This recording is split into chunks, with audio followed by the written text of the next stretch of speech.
Have you ever asked yourself why it hurts so deeply? Why, even when things seem to be in order, there's still this unshakable weight on your chest, this quiet but persistent feeling that something isn't quite right? Maybe you've tried everything: meditation, advice from well-meaning friends, or numbing the pain with a smile and pretending everything is fine. And yet, the suffering lingers, like a silent shadow that never leaves your side. Let me share with you something that perhaps no one has had the honesty or courage to say out loud. Most of your suffering doesn't come from the outside world. It comes from within, from the parts of yourself you refuse to face, from the fragments of your soul that you've abandoned. Carl Jung, one of the greatest minds in psychology, once said, "What you do not make conscious will manifest as fate." And that, right there, is the root of what you're experiencing. Life has been trying to show you something, and you've been ignoring it. You run from it. You hide behind distractions, dependencies, hollow relationships. You tell yourself, it'll go away. But it doesn't, does it? Because pain doesn't want to be ignored. It demands to be understood. This isn't just another generic piece of self-help fluff.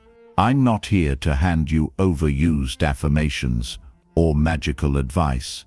I'm here to challenge you, to invite you to confront what you've buried so deep you pretend it doesn't even exist. Give me a few minutes of your time, just a few, and I'll help you understand why it hurts so much, and how that pain can become the doorway to something profoundly transformative. Maybe you're currently at your lowest point. Maybe you're standing on the edge of a breakdown, smiling on the outside while quietly unraveling inside. Or maybe you've simply grown used to carrying pain like it's just part of life. Whatever your story, there's one truth you need to hear now. Suffering continues only because you haven't yet had the courage to look at its true origin. Jung spent his life exploring this dark territory, the realm of the soul. He knew that only those brave enough to face their own shadow could discover the true light. And if you're ready to begin this journey with me, I promise you one thing: you will not be the same person by the end. What you discover here might alter the way you see yourself, your suffering, and your freedom forever. Let's start. You believe you're suffering because of other people, because of your boss, your partner, the financial pressure, societal expectations, and of course, all of that has weight. But what you haven't yet realized, and must realize now, is that the most paralyzing kind of suffering comes from being disconnected from your own essence. Carl Jung once said that the greatest tragedy of the soul is to live a life that isn't truly yours. And that's exactly what you've been doing. Since childhood you were taught to fit in, to be liked, to meet expectations, and little by little, you lost your connection to yourself. You became a persona designed to please, a puppet designed not to disturb. You silenced your longings, buried your emotions, swallowed your rage, and repressed your sadness. Now you carry around a pain you can't even name, a pain that doesn't scream but gnaws at you. This is the suffering of someone who has grown used to pretending, of someone who stares into the mirror and no longer knows who is looking back. You've adapted so well to the role you were given, but your soul hasn't. The soul always feels. It knows when it's living a lie, and so it begins to scream through anxiety, through insomnia, through numbness and guilt. Emotional pain isn't weakness. It's the soul's alarm system telling you you're betraying yourself. Let's not get confused. It's not failure that wounds you. It's the false image you constructed of who you're supposed to be. It's not loneliness that breaks your heart. It's the emptiness of no longer knowing who you are when you're alone. It's not others that hurt you. It's every moment you abandon yourself for the sake of appearance. As long as this disconnection exists, the suffering will go on. Because you're trying to heal what you think is an external wound when the real injury is within. But here's the key insight. Pain is not a life sentence, it's a signal. Jung believed that suffering is the first call of transformation. Pain isn't here to destroy you. It's here to bring you back, to return you to yourself. And that return begins when you stop escaping and start listening. Listening to what was buried, silenced, forgotten. In the next section, we'll explore the most powerful and feared force within the psyche. The one Jung called the shadow. If you're truly ready to stop suffering, then you must understand it. You must face it. You want to stop suffering, but all your energy is focused on silencing the symptoms instead of confronting the root cause. Anxiety, guilt, anger, sadness. You've treated them as enemies, flaws that must be erased. But here's a truth you may not be ready to hear. The real enemy is not out there. It's hidden within you, quiet, unacknowledged. And that's exactly where its power lies. Carl Jung called this hidden force the shadow. And don't be fooled. Everyone carries one, including you. The shadow is made up of everything you've rejected about yourself, your suppressed desires, your unspoken rage, the shame you hide, the vulnerability you deny, the fears you pretend not to have. It includes your hidden envy, your concealed pride, your silenced sexuality. It is everything you didn't want to be, or weren't allowed to be, but that still exists, alive and active in the dark corners of your psyche. The shadow doesn't sleep. It seeps into your thoughts, poisons your choices, and manipulates your emotions. It distorts how you relate to others and how you treat yourself, all while remaining invisible. Jung warned us, until you make the unconscious conscious, it will direct your life, and you will call it fate. So when you find yourself repeating toxic patterns, sabotaging your own happiness, attracting pain again and again, it's not random, it's your shadow in control, and facing it. That requires courage. Most people run from, because you'll have to admit things you don't want to admit. You'll have to stop pretending to be the victim and accept that there's a part of you contributing to your own suffering. You'll have to look in the mirror and see not just the parts you love, but the ones you loathe. And here's the most profound truth. The shadow is not your enemy. It is the orphaned part of your soul. The one you exiled, abandoned, silenced. And like any part that's been rejected, it only wants one thing: to be seen, to be heard, to be brought back into the light. Jung didn't advocate getting rid of the shadow. He believed in embracing it, integrating it, transforming it. Because what you reject weakens you, but what you accept empowers you. What you repress rules you in secret, but what you face becomes your strength. So what do you do now with this truth staring back at you? You move toward it. In the next section, we'll talk about how to begin that journey. The path of real courage. The first step toward healing, not just your pain but your fractured identity. Because knowing your shadow is only the beginning. What you choose to do with it, that's what changes everything. You've made it this far. You've faced the uncomfortable truth about your disconnection. You've peeked into the dark eyes of your shadow. Now comes the hardest part, the confrontation. Insight alone is never enough. Understanding is the doorway, but transformation requires action. Raw, real, often uncomfortable action. Because now you must do what most people avoid their entire lives.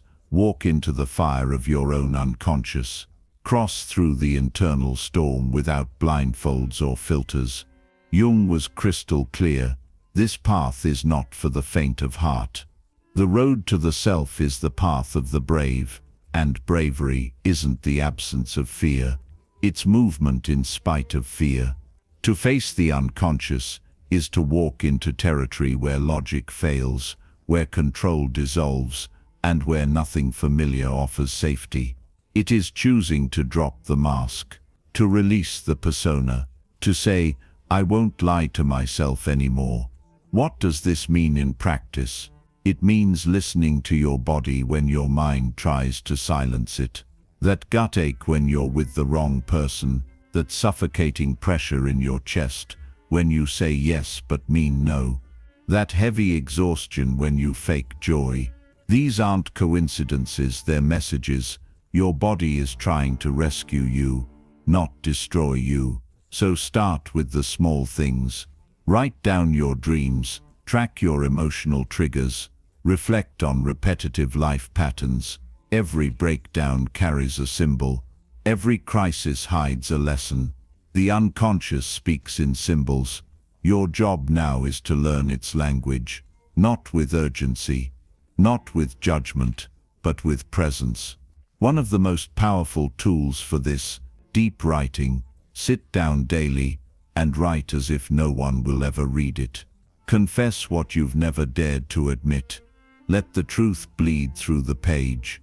Your shame, your jealousy, your secret fantasies, your regrets. Write it all, because once these words leave the prison of silence, they lose their power to haunt you. Another tool, the therapeutic mirror. Whether with a psychologist or a skilled guide, start interpreting the signals your psyche is sending. Jung reminded us that the unconscious isn't a trash bin, it's a living intelligence. It wants to show you the truth. It wants to heal you, but only if you have the humility to listen, without filters, without excuses, without armor. So you want to stop suffering? Then you have to stop running, because suffering only chases those who flee. But the moment you stop and face it, the pain begins to shift. It begins to transform. And in that moment, you'll realize something no one told you before. The pain you feared the most was never here to destroy you. It was the portal. And that is exactly what we'll explore next. The role of pain in your life, why it persists, even when everything seems to be under control, and most importantly, how it can become your most powerful ally on the path to freedom. The majority of people live their lives trying to erase pain.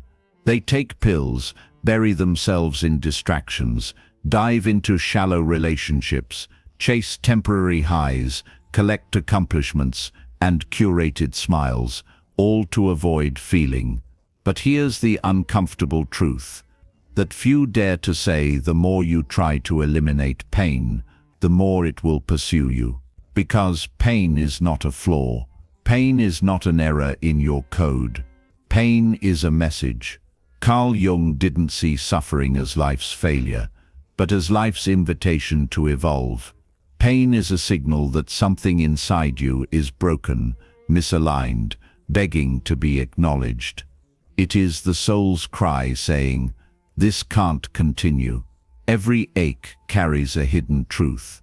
Every discomfort contains data, but you've been taught to treat pain like a problem to be fixed, instead of a message to be heard.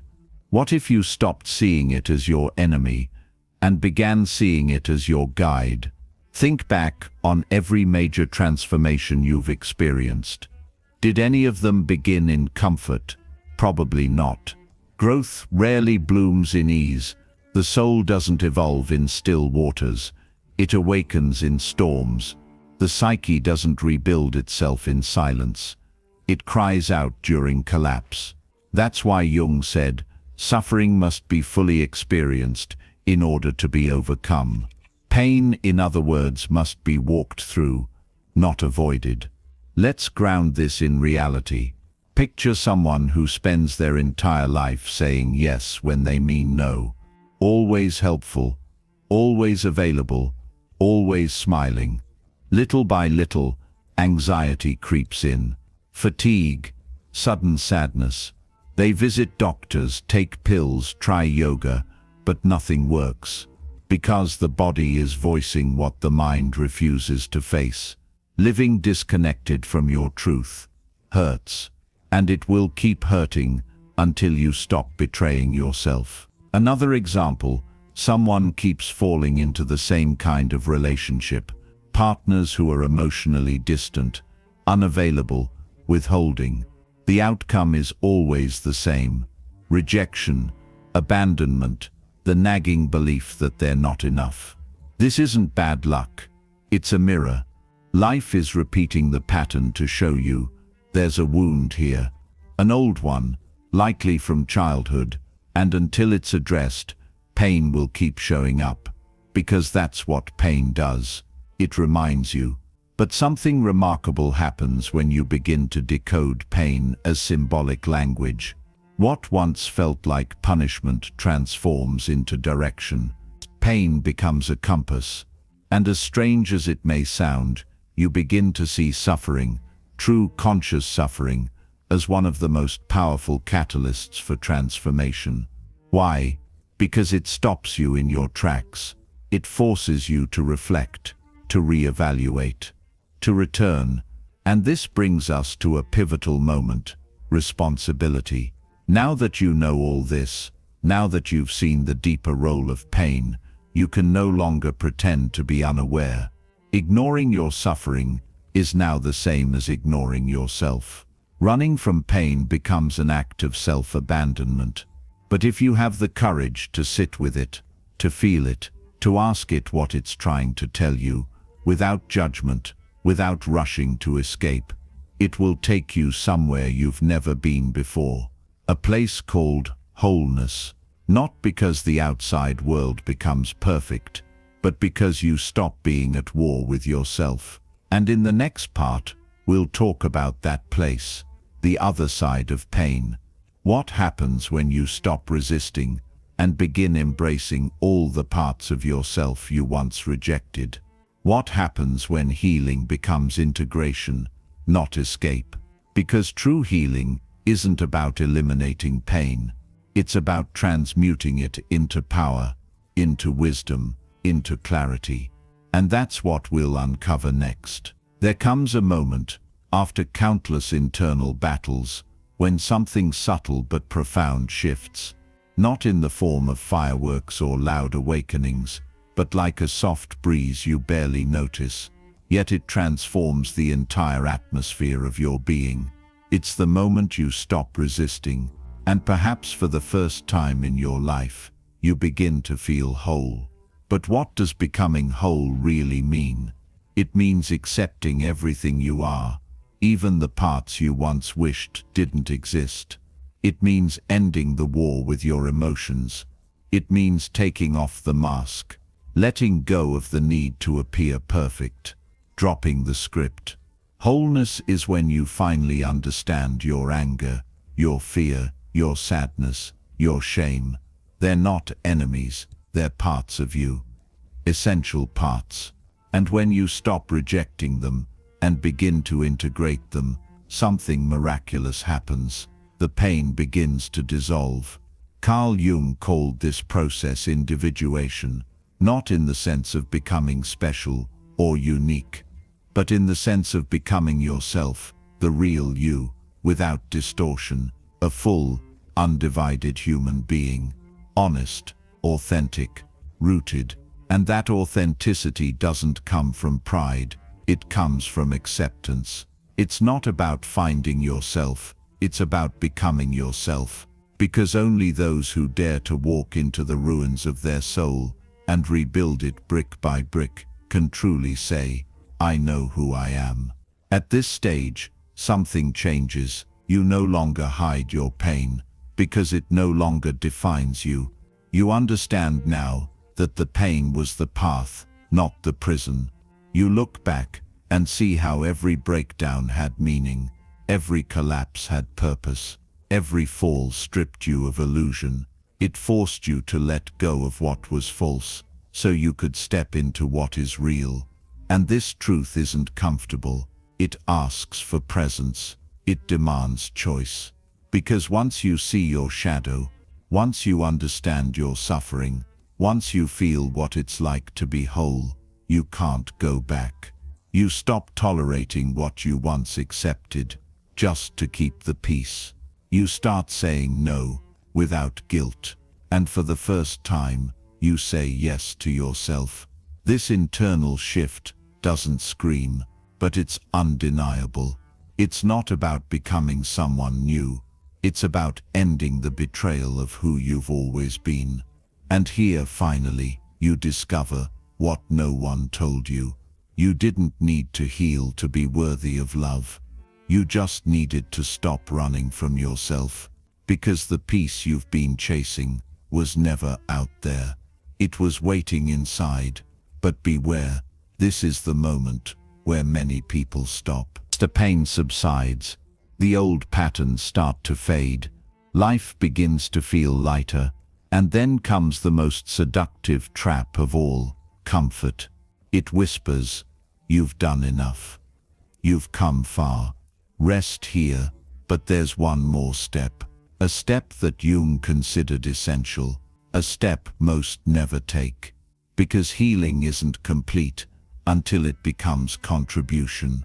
The question now is, what will you do with your light?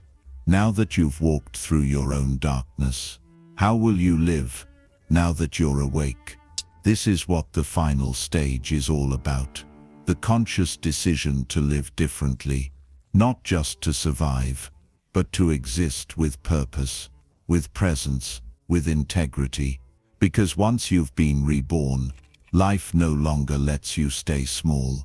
Now you know you can't pretend anymore. You've heard the words. You've felt the truth pierce you. And still, you stayed. That alone puts you among the few. Most people run when the truth gets sharp. Most people choose sleep over awakening. You didn't. You stayed. And now you have a choice to make. A real one. Will you keep repeating the cycles that have kept you stuck? Or will you finally rise into full ownership of your life? It doesn't matter how much pain you've endured.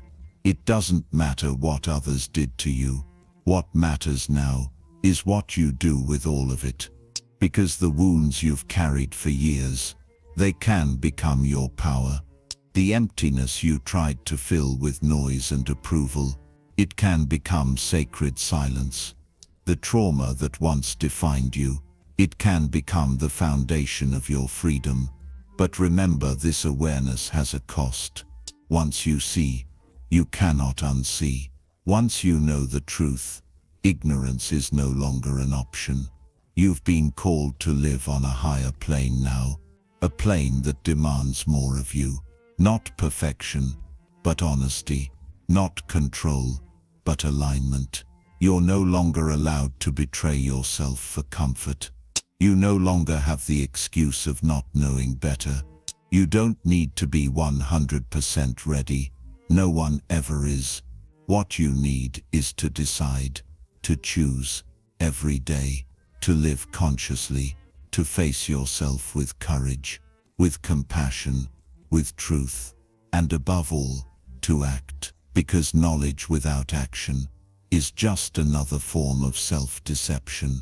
Carl Jung said that individuation, the journey of becoming whole, is the task of a lifetime. And maybe, just maybe, today was your first real step on that path.